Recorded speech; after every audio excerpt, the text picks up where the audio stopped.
So I just thought to share one observation about the Mubarak's fall in Egypt yesterday.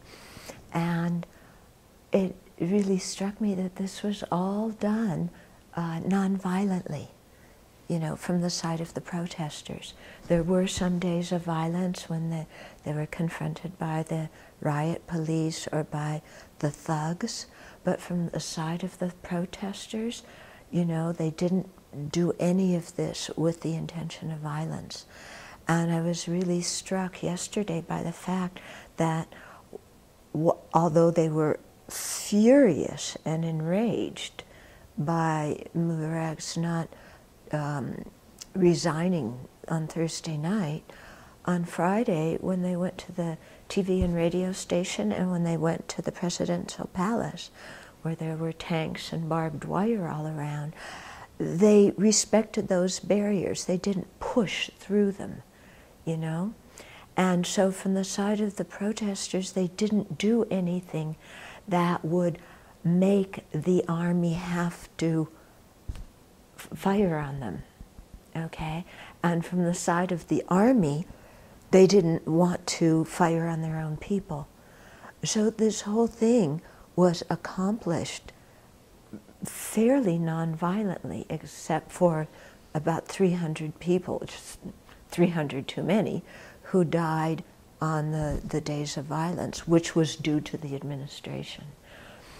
So it shows us that like, great change can be accomplished with a mind that is steadfast, that, you know, violence doesn't need to be part of the equation in order to make change. So, you know, whether we are violent verbally by what we say or violent physically, it's not necessary to make, you know, very profound changes in external circumstances. So I think this is very, very good to remember.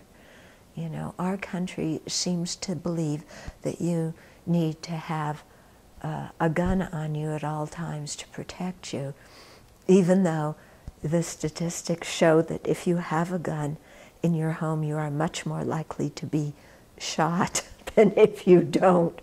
Or if you have a gun on you and you're assaulted, you're much more likely to be killed than if you aren't.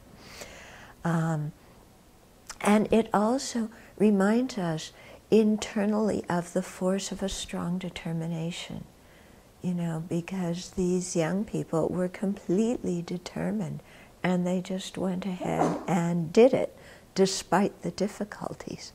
And so this is the same kind of attitude we have to have in our Dharma practice, you know, that we're just going to do it. And they did it with a lot of joy, you know. They weren't dragging their feet because it was miserable and they had to, you know. It was hard work, but they were very dedicated because they knew it would be a good result. And so to have that same kind of attitude when we're practicing the Dharma.